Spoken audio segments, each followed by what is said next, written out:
નમસ્કાર, આપ જોઈ રહ્યા છો નેશન પ્લસ ન્યૂઝ. હું છું આપની સાથે હિરલ પંડ્યા. ગીર સોમનાથ જિલ્લામાં વરસાદ ખેંચાતા પાક સુકાય તેવી ચિંતા ખેડૂતોના મનમાં ઊભી થઈ હતી, જેને પગલે ખેડૂતોના સુકાતા પાકને બચાવવા માટે રાજ્યસભાના સાંસદ માનસિંહ પરમારે મહત્વપૂર્ણ રજૂઆત કરી હતી. ગીર સોમનાથ જિલ્લામાં ચાલુ વર્ષે વરસાદ ખેંચાવાના કારણે વાવણી બાદ ખેડૂતોને સિંચાઈ માટે ભારે હાલાકી ભોગવવી પડી રહી હતી. ખેડૂતોના પાકને બચાવવા માટે રાજ્યસભામાં સાંસદ માનસિંહ પરમારે તુરંત જ રાજ્યના ઉર્જા મંત્રી કૌશિક વેકરિયા સમક્ષ રજૂઆત કરી હતી. સાંસદે રજૂઆતમાં જણાવ્યું હતું કે વાડી વિસ્તારમાં અપાતા 8 કલાકના વીજ પુરવઠામાં 2 કલાકનો વધારો કરીને તેને 10 કલાક કરવામાં આવે, જેથી ખેડૂતો પોતાના સુકાતા પાકને પિયત આપીને બચાવી શકે. ઉર્જા મંત્રી કૌશિક વેકરિયાએ આ રજૂઆત પર ત્વરિત અને હકારાત્મક અભિગમ અપનાવી ગીર સોમનાથ જિલ્લાના વાડી વિસ્તારોમાં 10 કલાક વીજ પુરવઠો આપવાનો નિર્ણય કરી તેની શરૂઆત પણ કરાવી દીધી છે, જેનાથી સ્થાનિક ખેડૂતોમાં રાહતની લાગણી જોવા મળી રહી છે. આદરણીય પ્રધાનમંત્રી નરેન્દ્રભાઈ મોદી સાહેબની કેન્દ્રની સરકાર હોય કે ભૂપેન્દ્રભાઈ પટેલ સાહેબની રાજ્યની સરકાર હોય, ભારતીય જનતા પાર્ટીની સરકારે જ્યારે ખેડૂતોની કોઈ વાત આવે છે એટલે હંમેશા તત્પર હોય છે. ખેડૂતોના હિત માટે, ખેડૂતોની જે આવક છે બમણી કરવા માટે રાજ્ય સરકાર અને કેન્દ્ર સરકાર બંને તત્પર છે.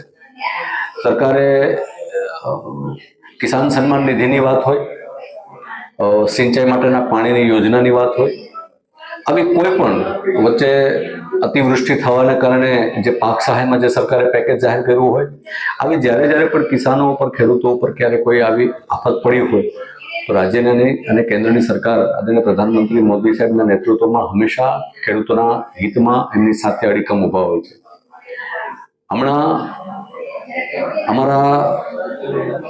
અમે માંગણી કરી કે વરસાદ ગીર સોમનાથમાં અને સૌરાષ્ટ્રના બધા પ્રાંતોમાં વરસાદ ખૂબ ખેંચાણો, અને વરસાદ ખેંચાણાને કારણે ખેડૂતોએ જે પોતાના ખેતરમાં પહેલા વરસાદમાં જે વાવણી થઈ ગઈ હતી અને એ પછીના જે જગ્યાએ જ્યાં પાણી વારી અને વાવણી કરી દીધી છે, આવા સમય દરમિયાન એને પાણી, સિંચાઈ માટેનું પાણી હોય છતાં લાઇટ નથી હોતી, એટલે કે લાઇટ જે 8 કલાક છે એને 2 કલાક વધારી દે તો એમનું કામ પૂર્ણ થાય. એટલે ખેડૂતોની, ઘણા લોકોની ઘણા સમયથી, એટલે કે 15-20 દિવસથી આવી માંગ હતી.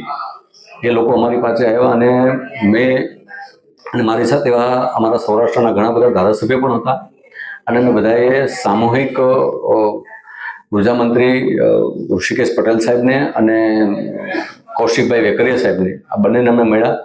એમણે આદરણીય મુખ્યમંત્રી ભૂપેન્દ્રભાઈ જે અહીંયા હાજર ન હોય એમની સાથે ટેલિફોનિક વાત કરી, અને ડેપ્યુટી સીએમ સાથે હર્ષભાઈ સાથે પણ વાત કરી, અને તાત્કાલિક અમારી જે ખેડૂતોના હિતમાં જે માંગણી હતી 8 કલાકના બદલે 10 કલાક વીજળી આપવાની, એ વીજળીનો તાત્કાલિક નિર્ણય લઈ અને ખેડૂતોના હિતમાં એક મોટો નિર્ણય ગઈકાલે રાજ્ય સરકારે કર્યો છે. હું આપના માધ્યમથી આદરણીય મુખ્યમંત્રી ભૂપેન્દ્રભાઈ પટેલ સાહેબ, નાયબ મુખ્યમંત્રી હર્ષભાઈ, આદરણીય ઋષિકેશ પટેલ સાહેબ, આદરણીય કૌશિકભાઈ, આ બધાનો હું સૌરાષ્ટ્ર અને ગીર સોમનાથના તમામ ખેડૂતો વતી હું હૃદયપૂર્વક એમનો આભાર માનું છું.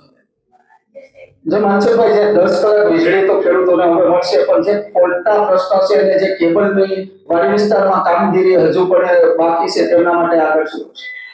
જો ભૂતકાળમાં ખેડૂતોને લઈને વાત કરીએ છીએ તો ભૂતકાળની જે કોંગ્રેસની સરકારો હતી એ સમય દરમિયાન જે વીજળી છે, લંગડી વીજળી કહેવાતી.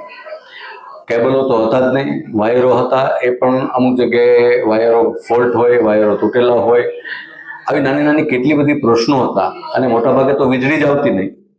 પણ ભારતીય જનતા પાર્ટીની સરકાર જ્યારથી ગુજરાતમાં આવી છે ત્યારથી પાક વીમો હોય, ખેડૂતોના સાધનોમાં સબસિડીની વાત હોય, બાકી અન્ય કોઈ પણ યોજના જે બી હોય, હવે કનેક્શન લેવું હોય તો ભૂતકાળની સરકારમાં એક કનેક્શન 15 વર્ષે, 20 વર્ષે મંજૂર થતું. આજે અમારી ભારતીય જનતા પાર્ટીની સરકાર, ભૂપેન્દ્રભાઈની સરકાર, કનેક્શનની, તમે નવું કનેક્શન ખેડૂતને લેવું હોય, તમે માંગણી કરો અને માંગણીના અઠવાડિયામાં તમારું કોટેશન આવી જાય, અને 7 થી 8 હજારના મિનિમમ કોટેશનમાં રાજ્ય સરકાર ખેડૂતને કનેક્શન આપે છે. જે કનેક્શન રાજ્ય સરકારને ઓછામાં ઓછું 1.25 લાખ કરતાં વધારે ખર્ચ થાય છે એ કનેક્શન માટે. આવી રીતે ખેડૂતો માટે સરકાર ઘણું બધા કામો કરે છે.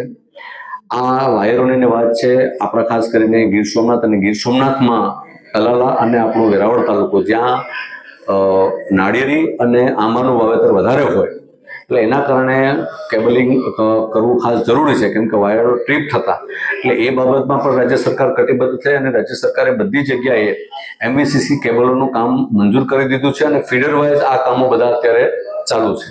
Mahesh Dodiya, nation plus news, Gir Somnath.